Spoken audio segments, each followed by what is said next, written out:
Hello बच्चों, आज के इस वीडियो में हम न्यूटन्स लॉ ऑफ ग्रेविटेशंस को वेक्टर फॉर्म में एक्सप्रेस करना सीखेंगे। क्योंकि आप जानते हैं कि फोर्स एक वेक्टर क्वांटिटीज है और Newton laws of gravitation actually it is describing a force. So how can we describe the universal law of gravitation in forms of vector law? Let's सी।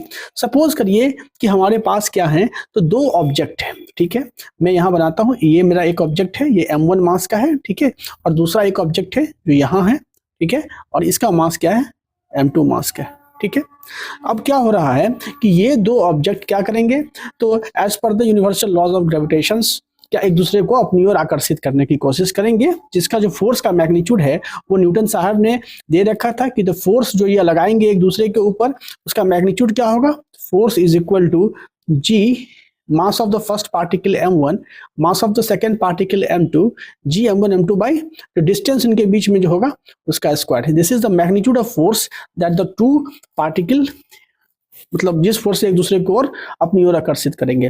तो m1 जो फोर्स अप्लाई करेगा m2 को, वो क्या होगा, उसको हम लोग रिप्रेजेंट कर रहे हैं by a vector. this will be the vector and this vector is force on the particle 2 due to the mass 1, force on the particle 2 due to the mass 1। तो ये जो फोर्स है ये क्या है, F21 क्या है, F21 is the force on mass m2 due to mass point mass m1। ठीक है, और जो m2 मास है वो m1 के ऊपर फोर्स मतलब फोर्स अप्लाई करेगा, एंड वो जो फोर्स होगा वो क्या होगा, तो force on the particle 1 due to the particle 2, इसको हम लोग F12 से रिप्रेजेंट करेंगे।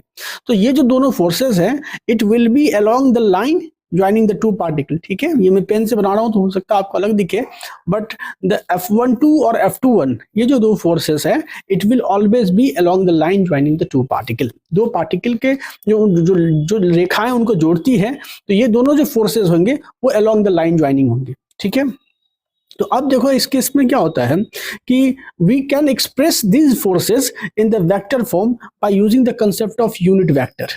ठीक है, यूनिट वेक्टर के बारे में आप जानते हैं कि यूनिट वेक्टर के पास न तो कोई क्या होता है, डायमेंशन होता है। Unit vector has no dimension. ठीक है, इट हैज नो डायमेंशन। इसका केवल एकमात्र पर्पस है, ये केवल डायरेक्शन को बताता है। तो याद रखिए, नो डायमेंशन, ये केवल डायरेक्शन को बताता है। ठीक है, यूनिट वेक्टर। तो इसका मैग्नीट्यूड क्या होता है, तो 1 होता है। तो जैसे मान लो कि कोई वेक्टर है, जैसे आपने पढ़ा होगा कि आपका जैसे एक्स वाई जेड एक्सिस है, आपने मैं रिकॉल करवा दे रहा यूनिट वेक्टर को कि अगर एक्स वाई जेड एक्सिस है, मान लो कि ये हो गया एक्स एक्सिस, ये हो गया वाई एक्सिस, जेड एक्सिस, तो इन एक्सिस के अलोंग जो यूनिट वेक्टर हम लोग एक्सप्रेस करते हैं वो क्या होता है, आई कैप, जे कैप और के कैप। तो ये जो वेक्टर है के कैप, इनका मैग्नीट्यूड 1 है। ठीक है, लेकिन ये क्या डिस्क्राइब करते हैं, it describes direction of axis. X axis का डायरेक्शन कौन डिस्क्राइब कर रहा है, तो आई का वेक्टर डिस्क्राइब कर रहा है। वाई एक्सिस का डायरेक्शन कौन डिस्क्राइब कर रहा है, तो जे के वेक्टर डिस्क्राइब कर रहा है। तो इसी तरह से हम यूनिट वेक्टर का इस्तेमाल करके जो है सो यूनिवर्सल लॉज ऑफ ग्रेविटेशन को वेक्टर फॉर्म में एक्सप्रेस कर सकते हैं। देखते हैं हम लोग कैसे। तो इस केस में क्या होता है कि जैसे यहाँ जो ओरिजिन है, इस ओरिजिन के रिस्पेक्ट में हम डायरेक्शन स्पेसिफाई कर रहे हैं। ग्रेविटेशन के केस में हम एक पार्टिकल के रिस्पेक्ट में दूसरे पार्टिकल का डायरेक्शन स्पेसिफाई करेंगे। मतलब जैसे ये जो केस था, यहाँ देखो, ये आपका मास m1 है। ठीक है, this is your mass m1 and this is your bigger mass m2।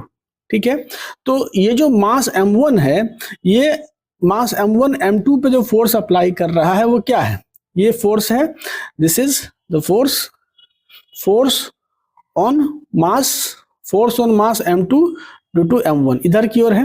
ठीक है, ये है, और ये जो फोर्स इधर की ओर है। अब देखो यहाँ से कि इस पार्टिकल के रिस्पेक्ट में अगर मैं इस पार्टिकल पे बैठ जाऊं, तो इसके रिस्पेक्ट में इस पार्टिकल का जो पोजीशन वेक्टर होगा वो क्या होगा। ठीक है, ये जो है इसका पोजीशंस वेक्टर क्या होगा, तो positions vector of the particle 2 with respect to 1, तो ये होगा, this will be, this line represents this is the vector which represent the positions vector of the particle 2 with respect to the particle 1। तो इसीलिए इस direction में अगर unit vector को मैं एक्सप्रेस करूं तो उसका डायरेक्शन वेक्टर क्या होगा, उसका ये होगा ये, दिस इज द r21 पे cap, this is the unit vector, क्या हो गया r21 पे कैप क्या हो गया, it is the unit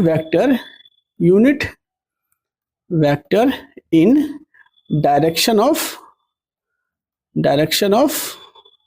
r21, ठीक है। और r21 क्या है, it is the displacement vector of the particle 2, ये है डिस्प्लेसमेंट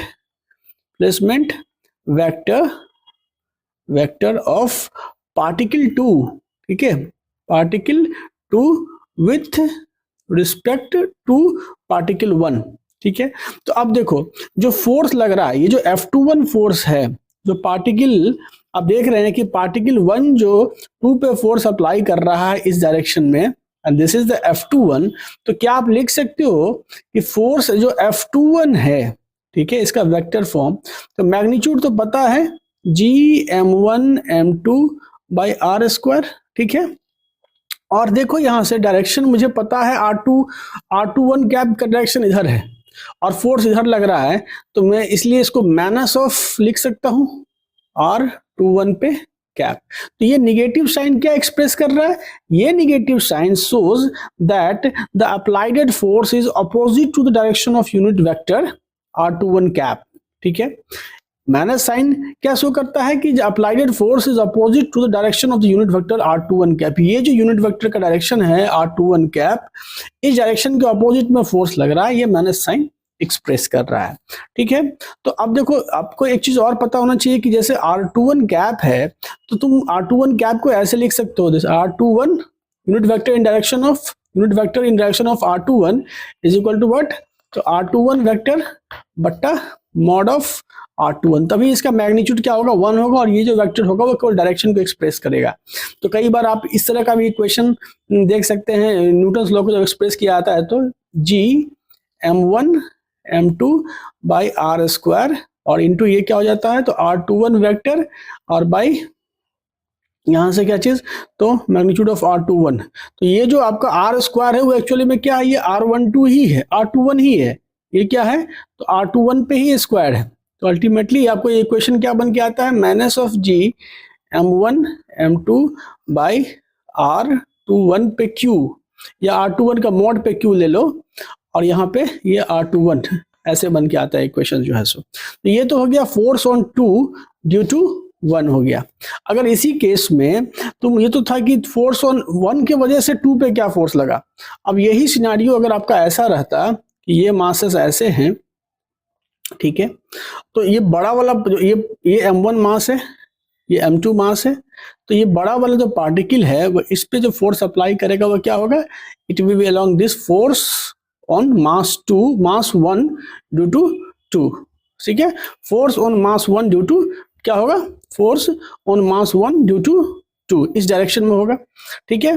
तो अब देखो यहाँ से force on mass 1 due to 2 जो है सो इस डायरेक्शन में है, and it is along the line joining the 2 particle, ये जो है वो क्या है, it is along the line joining the 2 particle, ये किसी और डायरेक्शन में फोर्स नहीं होगा, आपको पता है ये रेडियल फोर्सेस हैं, ये along the line joining the 2 particle होंगे, तो ये इस डायरेक्शन में होगा।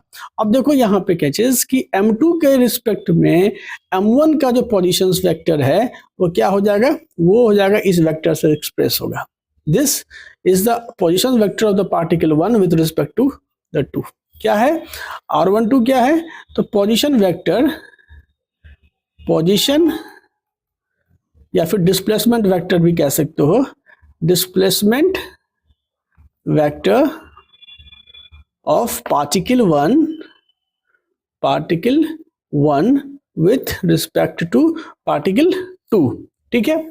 तो अब तुम इसको लिख सकते हो क्या चीज कि जो फोर्स है, अब इस डायरेक्शन में देखो, ये जो डायरेक्शन है इस डायरेक्शन में अगर यूनिट वेक्टर रिप्रेजेंट करोगे तो क्या होगा, मान ये होगा unit vector, this is the R12 पे कैप, तो लिख सकते हो तुम यहां से कि R12 पे कैप तो डिफाइंड यही होगा R12 vector by mode of R12, ठीक है, magnitude of R12, this is the unit vector in direction of, ये क्या है, यूनिट वेक्टर इन डायरेक्शन, ठीक है, it is the unit vector in direction of r12 vector, ठीक है। अब जो फोर्स लगा F12, ये क्या लगा, force F12 is equal to क्या चीज, तो g मैग्नीट्यूड पता है, mass of one particle mass of second particle बटा डिस्टेंस बिटवीन देम, मतलब r12 है, तो r12 पे तुम यहाँ पे मोड पे स्क्वायर ले लो, तो ये हो गया, ये हो गया इसका मैग्नीट्यूड।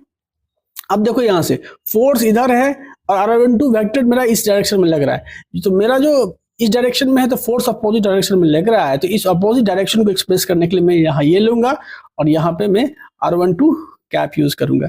तो r12 का तो पता है ऐसा होता है इक्वेशन, तो minus of g m1 m2 by यहाँ पे मॉड r12 पे क्यूब कर सकते हो तुम यहाँ पे और वेक्टर r12 कर सकते हो। तो तुम एक चीज देखो, तो तुम्हारे पास F12 की जो वैल्यू आई है, this is the vector form में है, तो कहीं ना कहीं जो तुम देखो तो F12 यहाँ पे देखो r12 वेक्टर है, ठीक है, यहाँ पे वेक्टर क्या है, ये मॉड नहीं होगा यार, I am mistaken here, this would not be mod ना, दिस इज दिस। अब देखो यहाँ से कि तुम एक चीज कह सकते हो r12 इधर है और इस पिक्चर में r21 किधर है, ऊपर की ओर है, तो तुम ये साफ कह सकते हो कि r12 वेक्टर जो है this is negative of r21 vector. इसीलिए तुम कह सकते हो कि जो force on particle 1 due to 2 is equal to negative of force on particle 2 due to 1, and that's why हम लोग कहते हैं कि जो ये जो फोर्सेस हैं F12 या फिर F21, ठीक है, ये क्या है, न्यूटन एक्शन रिएक्शन पेयर है, क्या है ये, एक्शन रिएक्शन पेयर है, रिएक्शन पेयर है। तो ये फोर्सेस कैसे लग रहे हैं, अट्रैक्टिव नेचर के हैं, इक्वल एंड अपोजिट डायरेक्शंस में लग रहे हैं, मासेस के साइज पे डिपेंड नहीं कर रहा है, एक मास छोटा हो सकता है एक मास बड़ा हो सकता है, लेकिन इनके बीच में जो म्यूचुअल ग्रेविटेशनल फोर्स हैं वो इक्वल लगेंगे और अपोजिटिवली डायरेक्शन में होंगे और it will be along the line joining the two particle. तो यही था हमारा जो है सो वेक्टर फॉर्म में इस लॉ को